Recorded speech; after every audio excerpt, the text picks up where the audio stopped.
Salam les filles, donc on se retrouve aujourd'hui pour une nouvelle vidéo. Donc cette fois-ci c'est la vraie vidéo, hein. Là on va parler, on va discuter. L'autre c'était une vidéo où je me présentais, où je présentais ma chaîne rapidement en 1 minute. Donc comme vous avez pu le voir dans le titre, on va parler des fonds de teint, donc de comment adapter son fond de teint en fonction de sa carnation de peau, donc comment choisir en magasin.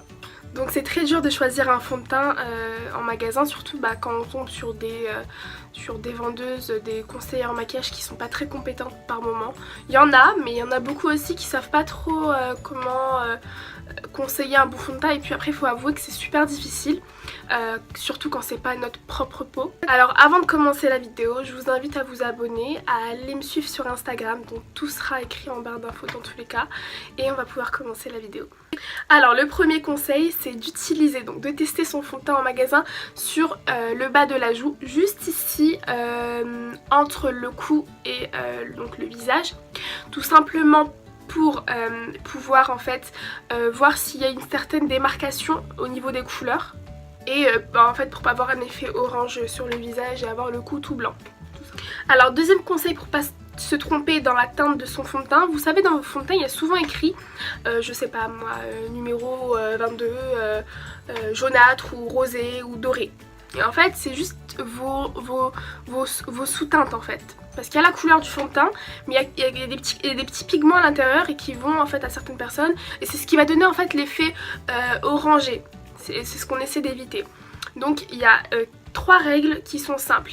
Pour appliquer ces 3 règles, vous allez vous aider tout simplement donc de votre poignet, là où il y a vos veines, juste ici. Donc pour les personnes qui ont les veines qui vont aller tirer vers le bleu, le violet, ça va être des sous-teintes froides. A contrario, les personnes qui ont des veines qui sont beaucoup plus vertes, ça va aller vers le chaud. Et puis celles qui ont les veines qui tirent vers le bleu, le vert, ça va être une teinte qui est assez neutre, comme la mienne. Moi j'ai le teint, j'ai le teint qui est neutre, comme vous pouvez le voir, mais mes veines en fait elles sont bleues, vertes, voilà quoi, elles sont neutres. Troisième conseil, c'est d'y aller pas maquillée. Donc c'est sûr que voilà quoi, c'est pas trop l'idéal, mais bon.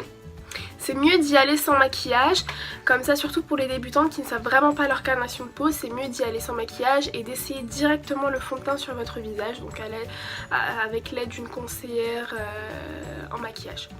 Donc voilà, c'était tout pour comment choisir son fond de teint. En tout cas moi c'est comme ça que je le choisis. Bon des fois je vous avoue, par exemple quand je vais dans un centre commercial et que vous savez vous n'avez pas de testeur et que c'est emballé sous plastique, vous savez, je fais un peu à l'œil nu quoi. Mais après je m'y connais un peu, je connais à peu près ma peau, c'est un peu mon domaine de maquillage, du coup j'arrive à me repérer un peu dedans. Mais c'est sûr que c'est pas pratique pour les filles qui sont débutantes, donc si t'es débutante, suis tout simplement ce que je t'ai dit et va surtout pas acheter un fond de teint sans le tester, c'est une grosse erreur et évite d'acheter sur internet.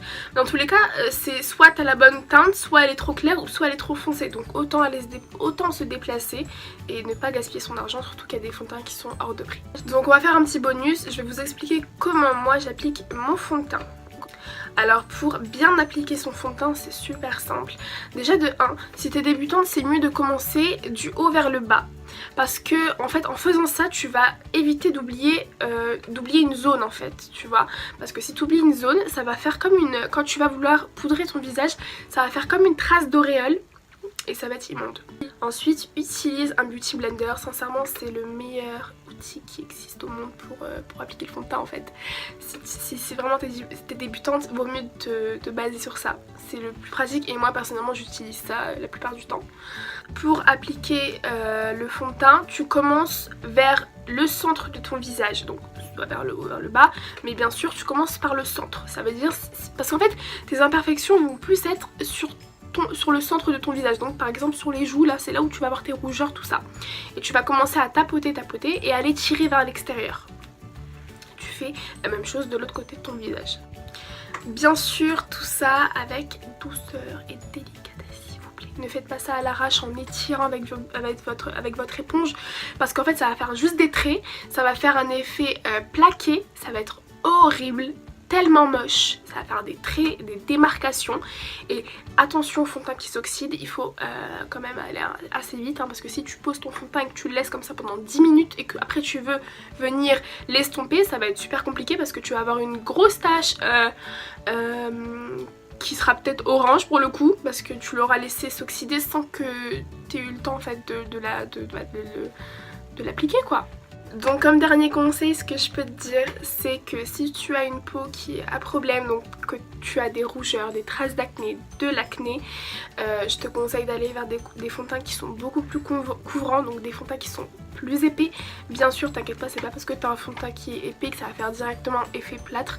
Ça c'est des idées reçues, c'est pas vrai. Si tu travailles bien ton fond de teint et que tu utilises le bon matériel, normalement tu n'auras pas de problème. Et au contraire, si tu as une peau donc qui n'a pas spécialement de problème, qui a juste besoin t'as juste besoin d'unifier ton teint, utilise un fond de teint qui est beaucoup plus fluide, qui va être beaucoup plus léger et qui va juste donner une bonne couleur à ton visage. Et voilà comment je choisis mon fond de teint presque parfait. Toujours presque parfait, jamais rien n'est parfait de toute façon. Et je te fais de gros bisous et à la prochaine pour une nouvelle vidéo Inch'Allah. Et surtout n'oublie pas de me suivre sur Instagram, c'est là-bas que tout se passe. Bisous.